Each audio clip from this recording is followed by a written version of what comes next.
Hello everyone, 7 part हमने अभी ख़त्म किया है। हमारी वीडियो का 8 पार्ट है। अब चैप्टर का 8 पार्ट है। बहुत सारे पार्ट्स में चैप्टर डिवाइड हो जाएगा, नियर अबाउट 15-16 भी हो सकता है। बट हमारा कंटेंट क्या है आपको समझ में आना चाहिए, ठीक है। हिस्ट्री के चैप्टर्स बहुत लंबे होते हैं, इसीलिए वीडियोस तो काफ़ी सारी होंगी। इसलिए अलग अलग से हर एक पार्ट पे मेंशन कर दिया है कि कौन सा पार्ट है, और अलग अलग से छोटी छोटी वीडियोस बनाई है ताकि आपको डाउनलोड करने में भी कोई प्रॉब्लम ना हो। देखिए, हम क्या पढ़ रहे थे, हाब्सबर्ग एम्पायर पढ़ रहे थे कि ऑस्ट्रिया हंगरी में उन्होंने अपना पूरा कब्जा कर लिया था। अब वहां पर कैसे लोग रहते थे, जर्मन भी रहते थे, इटालियन भी रहते थे, मतलब अलग अलग लोग रहते थे वहां पर। बट एक एम्पायर को कवर अप कर लिया गया। अब वो किससे बिलोंग करते हैं, हाब्सबर्ग एम्पायर से। बट इतने सारे अलग अलग लोग रहना वहां पर, तो वो एक किसी किसी पर्टिकुलर नेशन को सपोर्ट कैसे करेंगे। जर्मन बोलने वाले हैं, मान लीजिए वो उनका कुछ अलग ख्याल होगा, वो कुछ अलग चीज़ें चाहते होंगे अपनी नेशन से, इटालियन कुछ और चीज़ें चाहते होंगे। जब तक एक आइडेंटिटी नहीं हो जाती, डाइवर्सिफिकेशन कम नहीं हो जाता, तो हम कैसे नेशनलिज्म को क्या है सपोर्ट कर सकते हैं, प्रमोट कर सकते हैं। इसीलिए सेकंड पॉइंट हमारा रखा गया है, a lot of diversification trouble for the nationalism.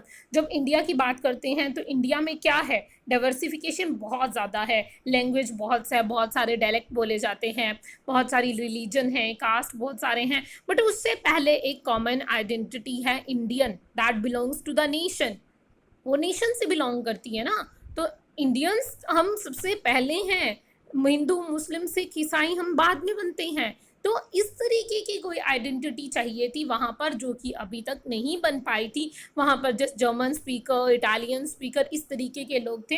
But एक nation, particular nation, like Germany से बिलोंग करते हुए लोग, उनको जर्मन कहा जाए, आज कहा जाता है ना वो, तो जर्मनी एस्टैब्लिश ही नहीं हुआ था उस टाइम पर। तो ये एस्टैब्लिश करने के लिए ही कॉमन आइडेंटिटी का होना बहुत ज़रूरी हो गया था। Has to be against the king to develop the nationalism feeling.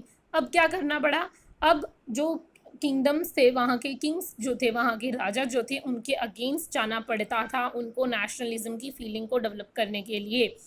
मतलब उनके, वो चाहते ही नहीं थे, वो तो चाहते थे हमारा रूल ओवर हो जाए, जिस भी राज्य में हम जाए वहाँ पर हम अपना कब्जा कर लें। तो उनके अगेंस्ट जाना पड़ेगा। अगर आपको नेशनलिज्म प्रमोट करना है तो उनके अगेंस्ट जाने के लिए आपको गट्स दिखाने पड़ेंगे। तो अब इतनी सारी चीज़ें हो गई थी कि डाइवर्सिफिकेशन बहुत ज़्यादा था, एंड आपको अपने राजा, एम्पायर के राजा के अगेंस्ट जाना है अपना पार्ट प्रूव करने के लिए या अपनी चीज़ों को अचीव करने के लिए। तो नेक्स्ट हम हमारे 8 पार्ट ऑलरेडी कर चुके हैं। Notes student side by side prepare कर लीजिए। एक एक लाइन ही आपको नोट्स में दी गई है। जो मेरे लिखे हुए नोट्स है उसी को चाहे लिख लीजिए, और रफ नोटबुक में करने हैं, फेयर में नहीं करने हैं नोट्स। रफ नोटबुक में करवाने का ये मतलब है कि 8 की 8 वीडियो अब हो चुकी हैं, तो वो आपको दोबारा नहीं देखनी पड़ेंगी। जो हम इस चैप्टर को पूरा रिवाइज करेंगे, तो हम सारी वीडियो, सारे जितने भी नोट्स हैं उनको शेयर करके रिवाइज करेंगे। ऑलराइट, तो आपको दोबारा नहीं करना पड़ेगा, वीडियोस नहीं देखनी पड़ेगी। तो इस तरीके से आप सारे जो नोट्स हैं वो पहले ही नोटबुक पर रखिएगा।